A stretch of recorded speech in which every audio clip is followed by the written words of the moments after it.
Ito ang inyong Kuya Abel.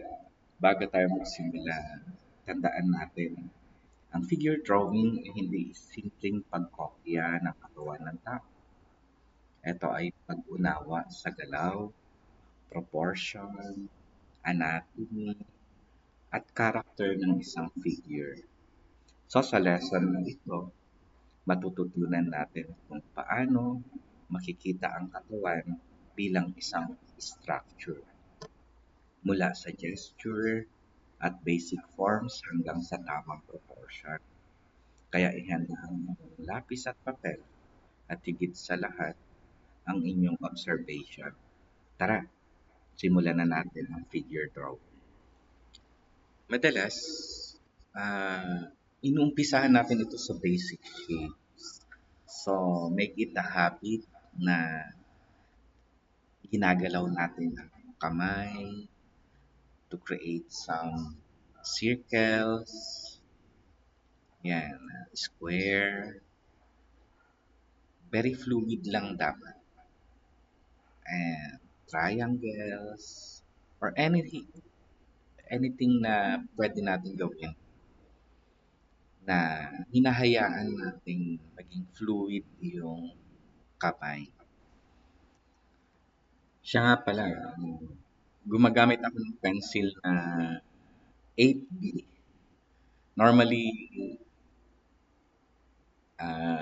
pag medyo light yung pencil na ginagamit natin, so hindi na masyadong visible. So, prefer ko na gumamit ng mas heavy yung pencil na ginagamit natin.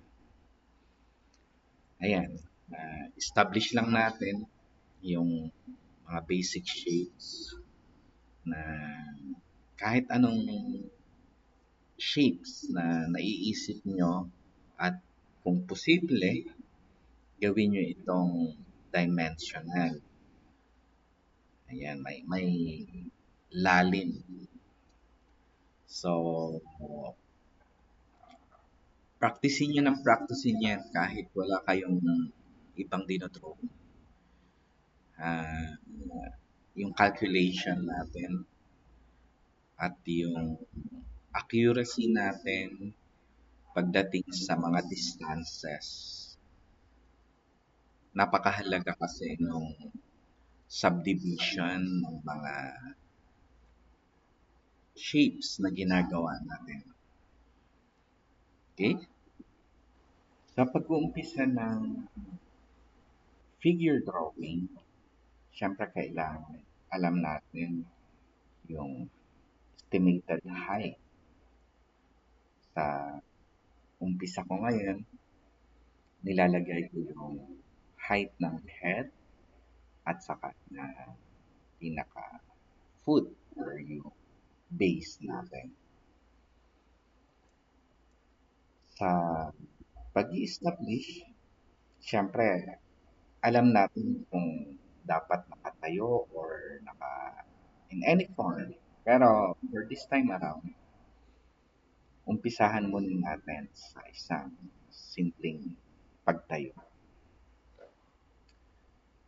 Ayan, gumagawa ako ng mga straight lines para sa head and foot. Katulad nung nakikita nyo ngayon, hinahati ko ito sa gitna. So, by looking at it, tingnan lang natin mabuti kung saan banda yung pinakagitna. Yan, pwede natin gamitin yung pencil natin as reference sa pag-calculate kung nasa saan yung midpoint. Tandaan nyo palagi sa paggagawa ng drawing, dapat matalas yung mata natin. Hanapin yung pinaka-gitna. Ngayon naman, sa first half, hahatiin din natin ito sa 4. Ayan. Madalas pumupunta ako sa pinaka-gitna nung gitna. Tapos, ini-establish ko kung nasa saan yung equal distance. Ngayon, ang katawan ng tao ay nahahati sa 8 head. So, ayan. Sa unang portion, ini-establish ko yung oblong shape para sa head part. Yan. Gawin nyo lang siya na parang hugis itlog. At later on naman, pag-aaralan natin yung structure ng head. But for the meantime, ang ini-establish natin dito is yung tamang proportion ng katawan. So, tandaan, 8 heads mula sa ulo hanggang sa paa. So, para naman malaman natin ang balikat, ang width ng balikat, it is approximately 2 heads. Yan, kaya parang square siya doon sa unang dalawang part.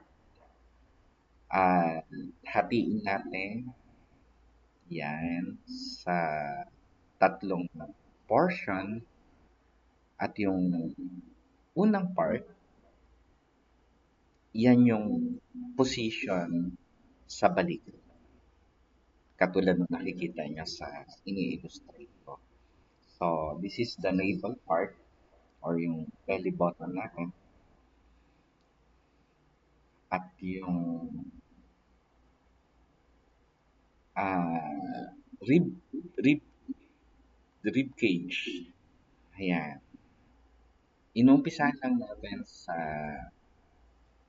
basic form. Lahat yan basic form. Hindi mahirap mag-drawing yan rather than concentrating doon sa mga exact details. Mapapansin nyo mula sa balikat, gumagawa tayo ng sort of inverted triangle para sa positioning ng ating chest part. So, extend natin yung line hanggang sa pinakagitna at gagawa tayo ng para naman sa pinaka-pelvic bone. Yan. Hindi na tayo gagamit muna masyado ng technical term, medical term para sa illustration. Hindi natin kailangan. Ang kailangan natin, ma-establish natin yung position ng tuhod. Yan. Halfway down, nalolocate na natin kung nasa saan ang structure ng legs hanggang sa may binte papunta sa paa. So, nakikita nyo naman sa video. Ayan, gumagamit lang tayo ng mga basic shapes para lang mailagay natin yung position. So, kapag nag-uumpisa tayo ng human figure, ini-establish natin yung mannequin. Ayan, sa tapat ng puso, halos kung susuriin ninyo, halos yung joints ng braso hanggang sa may kamay natin ay nasa may tapat ng puso. Extend natin ng konti, papunta naman sa position ng kamay. Madalas, ito yung ginagamit natin na idea sa pag-i-establish mamaya ng structure. Okay, sa gesture. Madalas naman napakadalang ng painting na nakatayo na katulad ng inyong nakikita ngayon. Pero kapag hindi mo kasi ito alam, nagiging distorted yung figure na ginagawa natin.